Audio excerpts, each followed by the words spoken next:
পিঙ্কি, এই পিঙ্কি, হ্যাঁ বলো। এই দেখো মায়ের জন্য আমি একটা 2000 টাকা দিয়ে শাড়ি কিনে এনেছি। কই কই কই দেখি জামাই, কি শাড়ি এনেছো?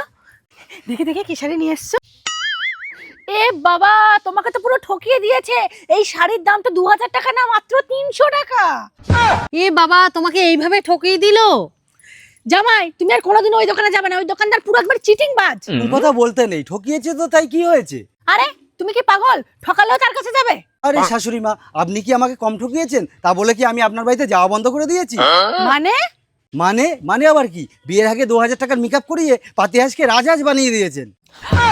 বিয়ের আগে আপনি বলেছিলেন আপনার মেয়ে 200 রকমের রান্না জানে, এখন যা রান্না করে মাছের ঝোলে মাছ খেলা করে। দোকানদার তো আমাকে একবার ঠকিয়েছে, আর আপনি তো আমাকে সারা জীবনের মতন ঠকিয়ে দিয়েছেন।